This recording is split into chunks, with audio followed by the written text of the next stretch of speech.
আছে কি কোনো দোয়াকারী যে আল্লাহ সুবহানাহু ওয়া তাআলাকে ডাকে? আল্লাহ বান্দার এত নিকটে, তিনি বান্দাকে এত বেশি ভালোবাসেন, এত বেশি ভালোবাসেন। ওয়াল্লাহি আল্লাহর কসম, আপনি বিশ্বাস করবেন, আপনার মা, আপনার বাবা, আপনার সন্তান সন্ততি সকলের চাইতে আপনার প্রতিপালক আল্লাহ সুবহানাহু ওয়া তাআলা আপনাকে বেশি ভালোবাসেন। এটা আপনাকে বিশ্বাস করতে হবে। কি জন্য? আপনি হচ্ছেন আল্লাহর বান্দা, আপনি হচ্ছেন আল্লাহর সৃষ্টিজীব। বান্দার সাথে প্রতিপালকের সম্পর্ক ডাইরেক্ট কানেকশন আপনার সাথে আল্লাহ সুবহানাহু ওয়া তাআলার। কোনো মাধ্যম, কোনো লিঙ্ক, কোনো ওয়াস্তা লাগে না। কোরআন মাজিদের একটা আয়াত পড়লে আপনি বুঝবেন যে আল্লাহ আপনাকে কতখানি ভালোবাসে। ওই আয়াতটার গূঢ় জিনিস আপনাকে অনুভব করতে পারতে হবে। ওই আয়াতে বলছে, হে আল্লাহ, ইন তুআযিবুহুম, আপনি যদি আযাব দেন, শাস্তি দেন, ফাইন্নাকা আনতাল আজিজুল হাকীম, আপনি তো মহা পরাক্রমশালী, মহা প্রজ্ঞাময়, শাস্তি দিলে কে ঠেকাবে? পৃথিবীতে এমন কেউ নাই যে ঠেকাতে পারে। সারা পৃথিবীকে একসাথে ধূলিসাৎ করে দিলেও কেউ ঠেকানোর নেই। আর যদি আপনি শাস্তি দিতে চান, আপনি যদি ক্ষমা করতে চান, তাহলে পৃথিবীতে এমন কেউ নাই যে আপনাকে ঠেকাতে পারে ক্ষমা করা থেকে। আল্লাহ যদি বলেন আমি ফেরাউনকে ক্ষমা করে দিব, এমন কি কেউ আছে যে আল্লাহকে ঠেকাতে পারবে ফেরাউনকে ক্ষমা করা থেকে? কেউ পারবে না। আল্লাহ সুবহানাহু ওয়া তাআলা যদি কাউকে ক্ষমা করতে চায়, কেউ ঠেকাতে পারবে না। কিন্তু আল্লাহ যদি শাস্তি দেয়, তখন কোরআনের আয়াতে বলা আছে, হে আল্লাহ, আপনি যদি শাস্তি দেন, আপনি আপনার বান্দাকেই শাস্তি দিবেন। কাকে শাস্তি দিবে? আল্লাহ। আল্লাহ সুবহানাহু ওয়া তাআলা তার বান্দাকেই শাস্তি দিবে।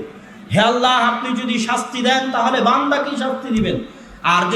আর যদি ক্ষমা করেন, তাহলে কেউ ঠেকানোর নাই, বাধা দেওয়ার নাই যে আপনাকে বাধা দিবে। সম্মানিত উপস্থিতি, সালাতের বিষয়ে গুরুত্বপূর্ণ জরুরি আলোচনা করছিলাম, যার তৃতীয় পয়েন্ট শেষ করে এবার সালাতের চতুর্থ পয়েন্টে প্রবেশ করতেছি। সালাত আদায় করার বিষয়ের চতুর্থ পয়েন্ট হচ্ছে আসমানের নিচে জমিনের উপরে আল্লাহর নিকটে দোয়া করার, দোয়া চাওয়ার সবচেয়ে বড় মাধ্যম হচ্ছে সালাত। আসমানের নিচে জমিনের উপরে আল্লাহর নিকটে দোয়া চাওয়ার, দোয়া প্রার্থনা করার সবচেয়ে বড় মাধ্যম হচ্ছে সালাত। দেখেন, রাসূল সাল্লাল্লাহু আলাইহি ওয়াসাল্লাম যখন তিনি দেখলেন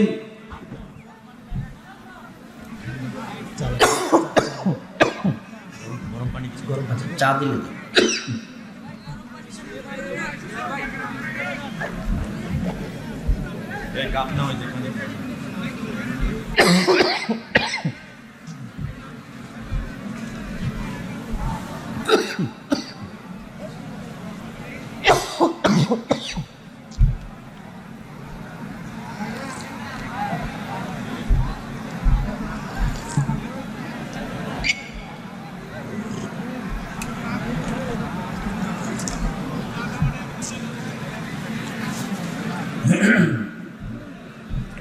সম্মানিত উপস্থিতি, সালাতের আলোচনার শেষের দিকে চলে এসেছি।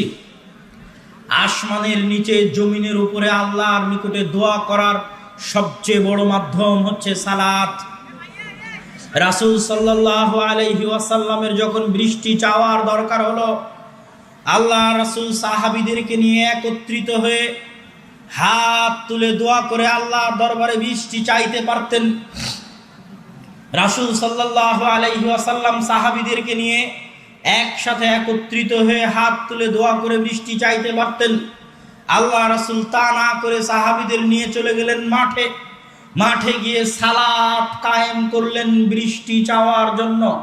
আল্লাহর কাছে বৃষ্টি চাওয়ার জন্য সালাত কায়েম করলেন।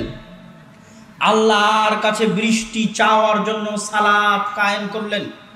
সূর্যগ্রহণ, চন্দ্রগ্রহণ বিপদ। একজন সাহাবী বলছে, আমি দেখি সূর্যগ্রহণ, আমি ভাবলাম দেখি বিপদ থেকে বাঁচতে আল্লাহ রাসূল কি করেন। আল্লাহ রাসূলের বিপদ থেকে বাঁচার জন্য সাহাবীদের নিয়ে একসাথে হাত তুলে দোয়া করতে পারতেন আল্লাহর দরবারে। সাহাবী বলছেন, আমি দৌড়াতে দৌড়াতে মসজিদে নববীতে গিয়ে দেখি আল্লাহ রাসূল সালাত শুরু করে দিয়েছেন। চন্দ্রগ্রহণের বিপদ থেকে বাঁচার জন্য আল্লাহ রাসূল সালাত কায়েম করলেন। সূর্যগ্রহণের বিপদ থেকে বাঁচার জন্য আল্লাহ রাসূল সালাত কায়েম করলেন। একজন মৃত ব্যক্তি মারা গেছে, তার জন্য ক্ষমা চাইতে হবে। ইসলাম কোনো পাগল ধর্ম নয় যে আপনি মারা যাবেন আর আপনার দোয়া করার ব্যবস্থা থাকবে না। আল্লাহ রাসূল ওই মৃত ব্যক্তিকে কবরে মাটি দিয়ে সাহাবীদের নিয়ে একসাথে হাত তুলে দোয়া করতে পারতেন।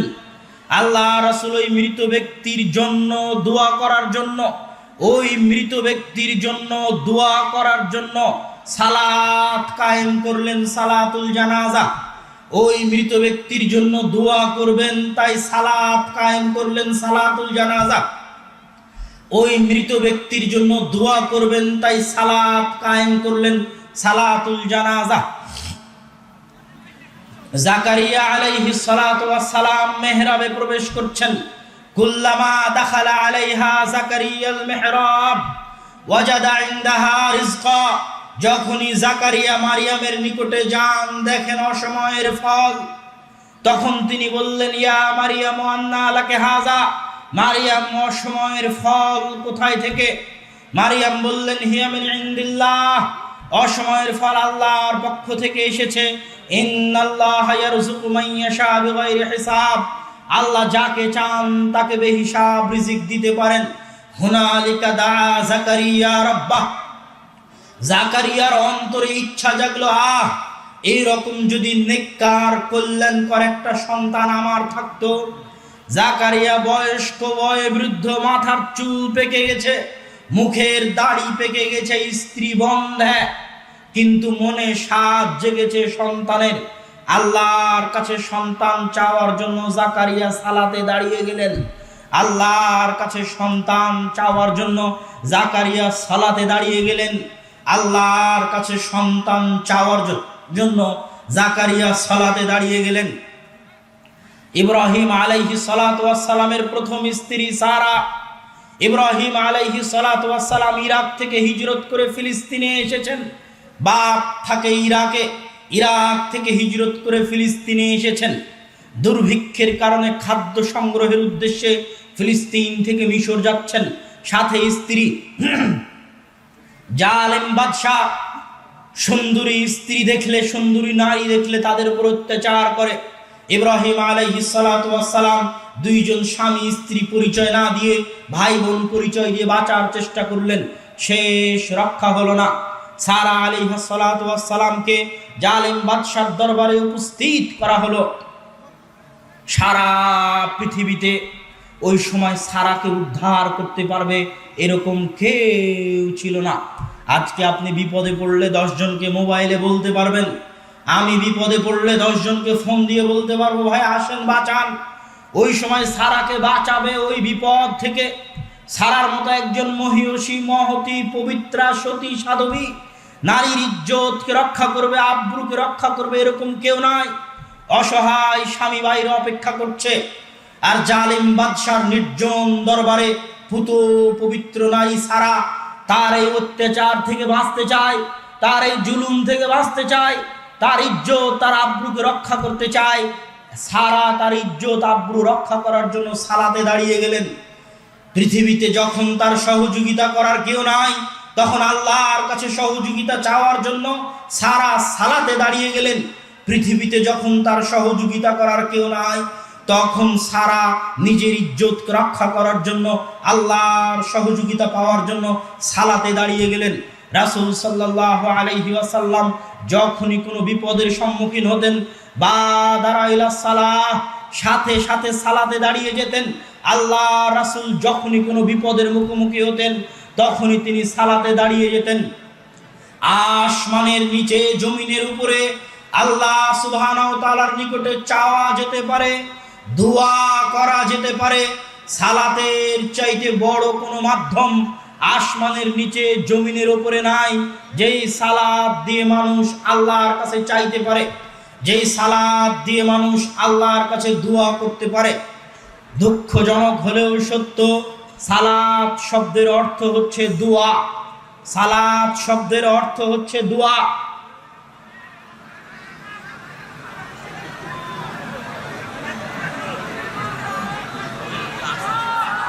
মানুষ হচ্ছে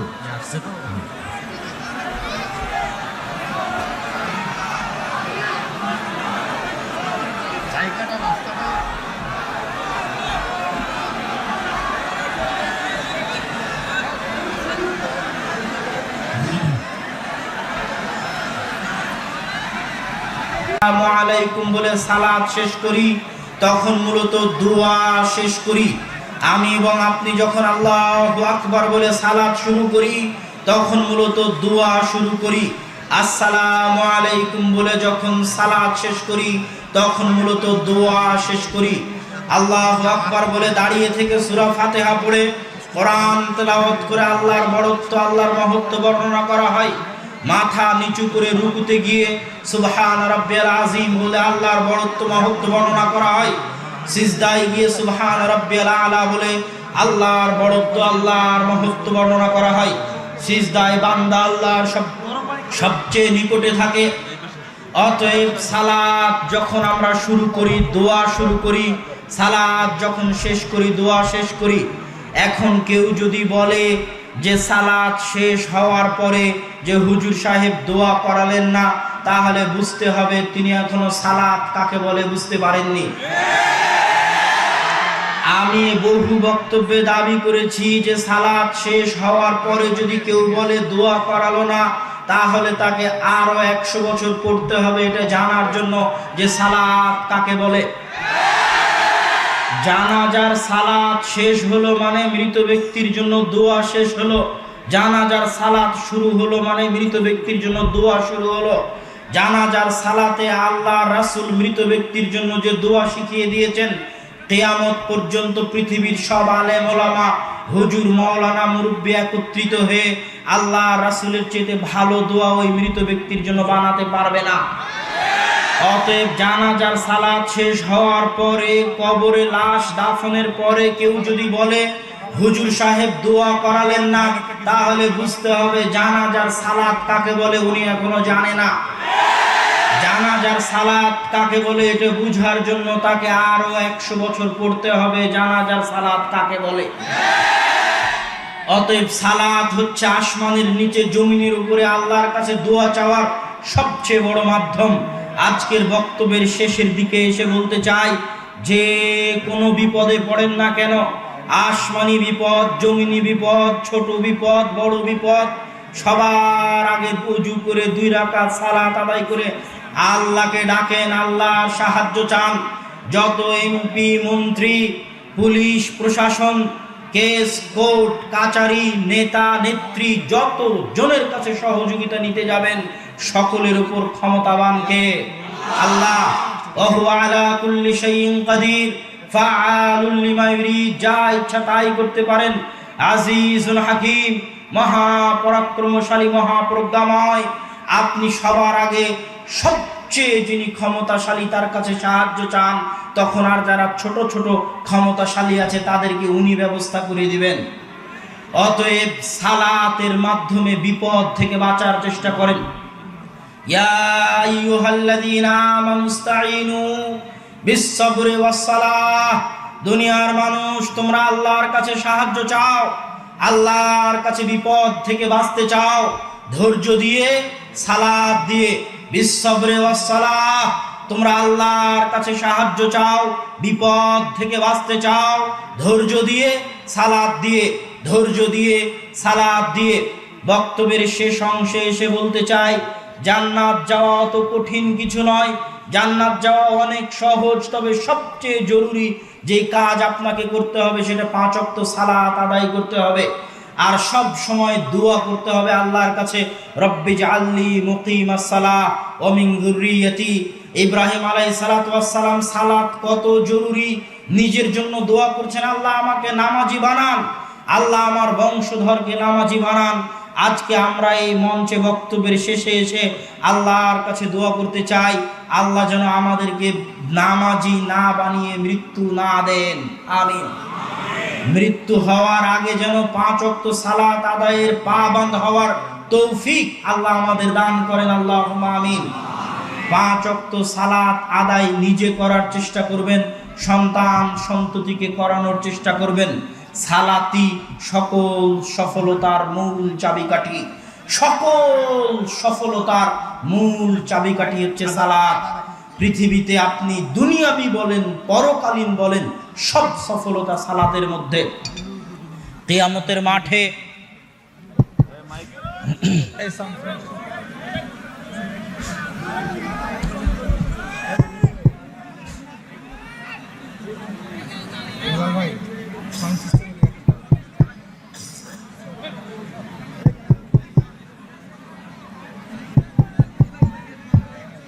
কিয়ামতের মাঠে আল্লাহ সুবহানাহু ওয়া তাআলা বিচার করবেন, হিসাব নেবেন। বিচার আর হিসাব এক নয়। আউয়ালু মা ইউকযা বিহিল আবদু ইয়াউমাল কিয়ামা আদ-দিমা। বিচার মানে পৃথিবীর শুরু থেকে নিয়ে শেষ পর্যন্ত মানুষের উপর যত অন্যায় করেছে, পশু পাখির উপর যত অন্যায় করেছে, অন্যায় বাড়তে বাড়তে বাড়তে বাড়তে বাড়তে বাড়তে লক্ষ কোটি গুণ অন্যায় হয়ে গেছে। পৃথিবীর আদালতে কেউ বিচার করে দেয়নি, পৃথিবীর আদালতে কেউ ইনসাফ দেয়নি। কিয়ামতের মাঠে আল্লাহ হবেন বিচারক, কোনো উকিল লাগবে না। আল্লাহ হবেন বিচারক। যত অত্যাচার হয়েছে কমাতে কমাতে কমাতে কমাতে কমাতে কমাতে কিয়ামতের মাঠে আল্লাহ অত্যাচারের ব্যালেন্স করবেন জিরো। যদি আল্লাহ অত্যাচারের ব্যালেন্স জিরো করতে না পারেন, আল্লাহ আদল নন। আল্লাহ যেহেতু আদল, এই জন্য কিয়ামতের মাঠে উনি অত্যাচারের ব্যালেন্স জিরো করবেন। এটা তার দায়িত্ব, এটাই বিচার। আর এই বিচারে প্রথম বিচার হবে রক্তের হত্যার। আর হিসাব মানে আল্লাহ আদেশ দিয়েছে আপনি মানেননি। সালাত, সিয়াম, হজ, যাকাত, জিকির, আজকার, তাসবিহ, তাহলিল, এগুলো হচ্ছে হিসাব। হিসাবের জগতে সর্বপ্রথম হিসাব হবে সালাতের। সালাতের হিসাব যদি ঠিক থাকে বাকি আমল গ্রহণ করা হবে, আর সালাতের হিসাব যদি ঠিক না থাকে বাকি আমল গ্রহণ করা হবে না। এই জন্য সালাত সবচেয়ে জরুরি, সবচেয়ে গুরুত্বপূর্ণ। আমি বক্তব্যের শুরু থেকেই বলে আসছি, ইসলাম মানে সালাত, সালাত মানে ইসলাম। বংশ পরম্পরায় সালাত আদায়ের চেষ্টা করেন, সন্তান সন্ততিকে সালাত আদায় করান। ফজরের সালাতে ডাকবেন, জোহরের সালাতে ডাকবেন, হতাশ হবেন না, ডাকতে থাকবেন। কি জন্য ডাকতে থাকবেন? আপনার এই ডাকতে থাকার বরকতে একদিন না একদিন আপনার মৃত্যুর পরে হলেও ওরা 5 ওয়াক্ত সালাত আদায়কারী হয়ে যাবে ইনশাআল্লাহ। এটা আল্লাহর বরকত। কিন্তু যদি আপনি না ডাকেন, না প্রশিক্ষণ দেন, হবে না। তাহলে এর জিম্মেদারি আপনার উপর থেকে গেল। কিন্তু আপনাকে চেষ্টা করতে হবে যেন আপনি নিজে আর আপনার বংশে কেউ বেনামাজি না থাকে, আর আপনি এবং আপনার নিজের বংশে যেন কেউ কোরআন তেলাওয়াত করতে পারে না, এরকম না থাকে। কোরআন তেলাওয়াত হচ্ছে বরকতের উৎস। কোরআনবিহীন জীবন কুকুর শ্রীগালের জীবন। কোরআনবিহীন বাড়ি কবরের চাইতে অন্ধকার। সালাত, কোরআন তেলাওয়াত, হালাল রুজি, এই কয়েকটা জিনিস থাকলেই জান্নাত যাওয়া অনেক সহজ, অত কঠিন নয় জান্নাত। অতএব সালাত এবং কোরআন আর হালাল রুজি, এই তিনটাকে খুব গুরুত্বের সাথে দেখার চেষ্টা করবেন। সবার আগে সালাতকে সবচেয়ে গুরুত্বের সাথে দেখার চেষ্টা করবেন। আল্লাহ সুবহানাহু ওয়া তাআলা আমাদের সকলকে 5 ওয়াক্ত সালাত আদায় করার তৌফিক দান করুক, আল্লাহুম্মা আমিন। বক্তব্যের শেষে আপনাদের নিকটে ছোট্ট একটি আহ্বান। উত্তরবঙ্গের মানুষেরা বিভিন্ন দিক থেকে অবহেলিত। তার মধ্যে বেশি অবহেলিত কোরআন এবং হাদিসের চর্চার দিক থেকে। মা এবং বোনেরা অবহেলিত পর্দার দিক থেকে। উত্তরবঙ্গে পর্দার অবস্থা, মসজিদের মক্তবগুলোর অবস্থা, মাদ্রাসাগুলোর অবস্থা, কোরআন হাদিসের জ্ঞান চর্চার অবস্থা সব অন্যান্য অঞ্চলের চাইতে অনেক করুণ, অনেক ভয়াবহ। মা এবং বোন অনেক উপস্থিত হয়েছে, তাদের জন্য কোনো কথাই না বললে একটু খারাপ দেখায়। এই জন্য দুটো কথা তাদের জন্য বলে আমি আমার দাবিটা আপনাদের সামনে রেখে বক্তব্য শেষ করব। মা এবং বোনদের জন্য দুটো কথার একটা কথা হচ্ছে গাইয়ুর। আল্লাহ হচ্ছেন গাইয়ুর, আত্মমর্যাদাওয়ালা। গায়রাত, যার ভিতরে আত্মমর্যাদা আছে, আল্লাহ সবচেয়ে আত্মমর্যাদাওয়ালা। উট সবচেয়ে আত্মমর্যাদা সম্পূর্ণ প্রাণী, আর শুকুর সবচেয়ে গায়রাতবিহীন প্রাণী, বেগায়রাত জন্তু, বেগায়রাত জানোয়ার, যার আত্মমর্যাদা নাই, সে হচ্ছে শুকুর। অপরিষ্কার অপরিচ্ছন্ন গু পেশাব পায়খানার মধ্যে থাকবে, আর এক শুকুরের পিছন থেকে পেশাব পায়খানা চিটে খাবে, এত নির্লজ্জ প্রাণী হচ্ছে শুকুর। এই জন্য দিয়াতা, চর্বি, নির্লজ্জতার চর্বি শুকুরের চর্বিতে বেশি থাকে। যারা শুকুরের গোশত ভক্ষণ করে, যারা শুকুরের চর্বি ভক্ষণ করে, এদের মধ্যে থেকে লজ্জা উঠে যায়। এদের মধ্যে বেহায়াপনা বাড়ে। এটা নিয়ম। এটা ইবনু হাজাম আন্দালুসি লিখে গেছে, ইবনুল কাইয়িম রাহিমাহুল্লাহ লিখে গেছে। রাসূল সাল্লাল্লাহু আলাইহি ওয়াসাল্লাম বলছেন, লা ইয়াদখুলুল জান্নাতা দায়ুস, দায়ুস জান্নাতে যাবে না। দায়ুস মানে যার রক্ত শুকুরের রক্তের মতো। শুকুর জান্নাতে যাবে না। শুকুরের আবার কিসের জান্নাত, জাহান্নাম। আসলে কথা হচ্ছে যার রক্ত শুকুরের রক্তে পরিণত হয়ে গেছে ওই মানুষ জান্নাতে যাবে না। কোন মানুষের রক্ত শুকুরের রক্ত হয়ে গেছে? যেই মানুষের বাড়িতে তার স্ত্রী সন্তান, তার মেয়ে, তার স্ত্রী, তার মা বেপর্দায় চলে, অথচ তার অন্তরে কষ্ট লাগে না, তার আত্মমর্যাদায় আঘাত লাগে না, তার আত্মসম্মানে আঘাত লাগে না। ওর রক্ত আর মানুষের রক্ত নাই, ওর রক্ত শুকুরের রক্ত হয়ে গেছে। এটা রাসূল সাল্লাল্লাহু আলাইহি ওয়াসাল্লামের ভাষা। অতএব পর্দা হচ্ছে আত্মমর্যাদা, পর্দা আত্ম অহংকার, পর্দা আত্মসম্মান। বেপর্দা শাস্তি, বেপর্দা আযাব, বেপর্দা নির্লজ্জতা, বেপর্দা বেহায়াই, বেপর্দা অসম্মান, বেপর্দা অপমান। আজকের যুগে আপনি মানুষকে অপমান করবেন, দেখবেন কাপড় খুলে নিয়ে অপমান করা হয়। আল্লাহ প্রথম শাস্তি দিয়েছেন কাপড় খুলে নেওয়া। যখন জান্নাতের ফল নিষিদ্ধ গাছ খেয়ে ফেলেছেন, সাথে সাথে শরীর থেকে জান্নাতের কাপড় খুলে গেছে, প্রথম শাস্তি। অতএব বেপর্দা হচ্ছে শাস্তি, বেপর্দা হচ্ছে অসম্মান, বেপর্দা হচ্ছে অপমান, বেপর্দা হচ্ছে বেহায়াই, বেপর্দা হচ্ছে নির্লজ্জতা। পর্দা সম্মান, পর্দা আত্মমর্যাদা, পর্দা আত্ম অহংকার, পর্দা আত্মসম্মান। এই জন্য ইসলামী যুগে দাসীদের জন্য পর্দা জরুরি নয়, কিন্তু স্বাধীন সম্ভ্রান্ত বংশের নারী পর্দা করবে না, এটা হতে পারে না।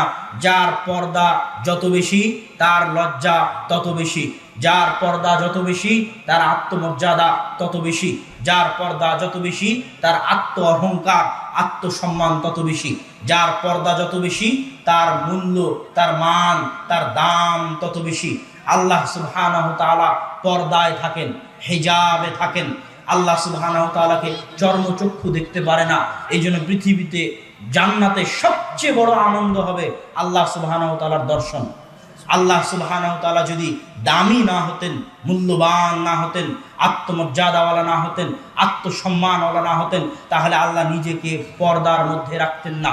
আল্লাহ সুবহানাহু তাআলা এই পর্দা উন্মোচন করবেন শুধুমাত্র জান্নাতবাসীদের জন্য। এই জন্য পর্দা সম্মান, পর্দা মর্যাদা, পর্দা আত্মমর্যাদা, আত্মসম্মান। অতএব মা এবং বোনদের উদ্দেশ্যে একটাই আহ্বান।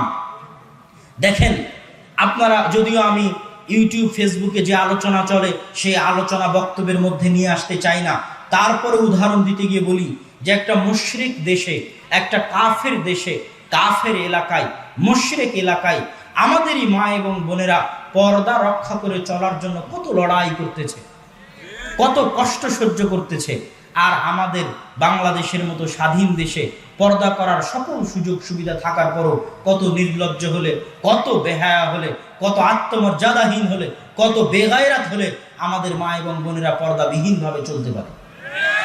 অথচ তাদের মতোই আর শত শত নারী হিন্দুস্তানের বুকে, ইন্ডিয়ার বুকে পর্দার সাথে চলবে, তার জন্য শত কষ্ট সহ্য করতেছে। এটা ঈমান, এটা ঈমানি দাবি, এটা হচ্ছে আত্মমর্যাদার দাবি, আত্ম অহংকারের দাবি, আত্মসম্মানের দাবি। আর মুসলমানেরাই এখন পর্যন্ত মুসলমান মেয়েরাই সবচেয়ে পবিত্র।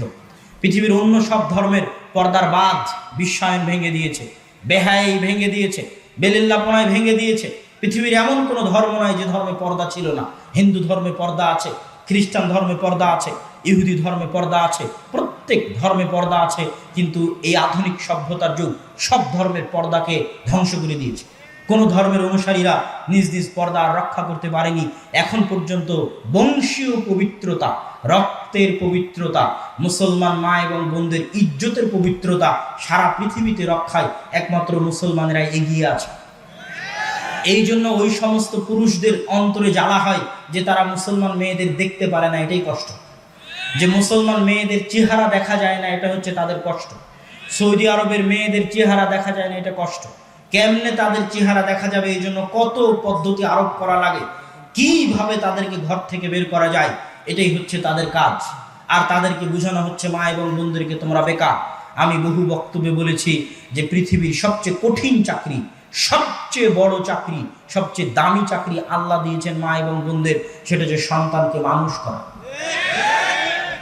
এই চাকরি সবচেয়ে বড়, সবচেয়ে কঠিন এবং সবচেয়ে চ্যালেঞ্জ। এই চাকরিতে যে সফল, ওই মা সফল, রত্নগর্ভা মা, যে তার সন্তানকে আল্লাহ এবং আল্লাহ রাসূলের পথে মানুষ করতে পারে। অতএব মা এবং বোনদের উদ্দেশ্যে আহ্বান থাকবে যে, এবং পুরুষদের প্রতি আহ্বান থাকবে, আপনারা আত্মমর্যাদাওয়ালা হন। নিজেদের রক্তকে শূকরের রক্তে পরিণত করবেন না, নিজেদের চর্বিকে শূকরের চর্বিতে পরিণত করবেন না। আপনাকে বুঝতে হবে আপনি পিতা, আপনি জীবন দিয়ে দিবেন, তবুও আপনার মেয়েকে পর্দার সাথে আপনি স্কুলে পাঠাবেন, পর্দার সাথে আপনি মাদ্রাসায় পাঠাবেন, জীবন দিয়ে দিবেন, তবু আপনার মেয়েকে আপনি সম্মানের সাথে পাঠাবেন। একটা মেয়ে যে নিজে সাইকেল চালিয়ে স্কুল কলেজে যাচ্ছে, যুবতী মেয়ে, ও বেশি সম্মানের না যাকে তার বাপে অটোরিকশায় করে গাড়িতে করে স্কুলে রেখে আসতেছে, ও বেশি সম্মানের? আপনার কি মনে হয়? প্রধানমন্ত্রী একা একাই সাইকেল চালিয়ে চলে আসে? প্রধানমন্ত্রীর আগে পিছে কত গার্ড থাকে, কত সহকারী সহকর্মী থাকে, কত সম্মান, কত মর্যাদা। আর আপনার মেয়েকে আপনি একাই সাইকেল চালিয়ে পাঠিয়ে দিচ্ছেন। আপনার মেয়ে এত অমূল্য নয়, অনেক দামি জিনিস। আল মারআ সালেহা পৃথিবীর সবচেয়ে দামি, সবচেয়ে মূল্যবান, সবচেয়ে সম্মানিত জিনিসকে সম্মান দিয়ে রাখতে হবে। অতএব এই সম্মান, এই মর্যাদাটা মা এবং বোনদের বোঝা উচিত। এই জন্য আমার আম্মা একটা বই লিখেছে, সম অধিকার নয়, মর্যাদা চাই, সম্মান চাই, মর্যাদা চাই। এই সম্মান, এই মর্যাদা আমাদের মা এবং বোনদের অনুভূতিতেও থাকতে হবে, পুরুষদের অনুভূতিতেও থাকতে হবে। যে দাবিটা করার জন্য বলছিলাম, সেই দাবি হচ্ছে উত্তরবঙ্গ অবহেলিত। এই অবহেলিত উত্তরবঙ্গ আমরা আবাদ করতে চাই, যদি আল্লাহ তৌফিক দেয়, ইনশাআল্লাহ। এই জন্যই উত্তরবঙ্গে এত বড় প্রতিষ্ঠান আহলে হাদিসদের এর আগে কোনোদিন হয়নি, যেটা আপনাদের দিনাজপুরে হতে যাচ্ছে ইনশাআল্লাহ। এবং উত্তরবঙ্গে ওই 1935 সালের পরে বড় কোনো সম্মেলন, যেখানে বড় বড় আলেম ওলামা আসবে, বক্তব্য হবে, এটা আমার জানা নাই। হতে পারে, তবে বিভিন্ন বিচ্ছিন্ন আকারে, অল্প স্বল্প করে। তা আমরা চাই দিনাজপুরের, উত্তরবঙ্গের দিনাজপুরের এই মাটিকে আল্লাহ সুবহানাহু ওয়া তাআলা যদি কবুল করে, তাহলে আগামী 11ই মার্চ জুমার খুতবার মাধ্যমে সেখানে সালাফি কনফারেন্স এবং জামিয়া সালাফিয়ার উদ্বোধন হবে ইনশাআল্লাহুল আজিজ। আমরা হয়তো রাজশাহী অনেক দূরে থাকব, কিন্তু চাই যে রংপুর বিভাগে কোরআন এবং হাদিসের জ্ঞানের চর্চা হোক, রংপুর বিভাগে আমাদের আসা যাওয়া বাড়ুক। এই যে মানুষের সারা আগ্রহ, ভালোবাসা, এটার সাথে আমরা সম্পৃক্ত হতে চাই, দিনের কাজ করতে চাই। অতএব আপনাদের নিকটে দাবি থাকবে প্রচার এবং প্রসারের মাধ্যমে 11ই মার্চ একদিন ব্যাপী হবে, 2 দিন থেকে 1 দিনের অনুমতি পাওয়া গেছে। তবে শুক্রবারের জুমার খুতবা দিয়ে অনুষ্ঠান শুরু হবে। এই জন্য জুমার খুতবার আগেই আপনাদের সেখানে পৌঁছতে হবে। জুমার খুতবার পরে আসর পর্যন্ত প্রশ্ন উত্তর থাকবে, আর আসরের পর থেকে 12টা, 12:30, 1টা পর্যন্ত দেশের বরেণ্য বড় বড় আলেম ওলামা সেখানে উপস্থিত থাকবেন, এবং আমরা নিজেরাও উপস্থিত থাকব। আপনাদের আন্তরিক দাওয়াত রইল। জামিয়া সালাফিয়া দিনাজপুর তেঘরা বিরলের ওই দিন উদ্বোধনও হবে, ওই ঐতিহাসিক উদ্বোধনের দিন। আর প্রথম বার্ষিক ঐতিহাসিক সালাফি কনফারেন্সের দিন রংপুর বিভাগের মানুষের সাড়া চাই। আল্লাহ সুবহানাহু ওয়া তাআলা আপনাদের এবং আমাদের কবুল করুক, আল্লাহুম্মা আমিন। এই বলে আজকের বক্তব্য এখানেই শেষ করছি। ওয়া আখিরু দাওয়ানা আনিল হামদুলিল্লাহি রাব্বিল আলামিন। আসসালামু আলাইকুম ওয়া রাহমাতুল্লাহি ওয়া বারাকাতুহু।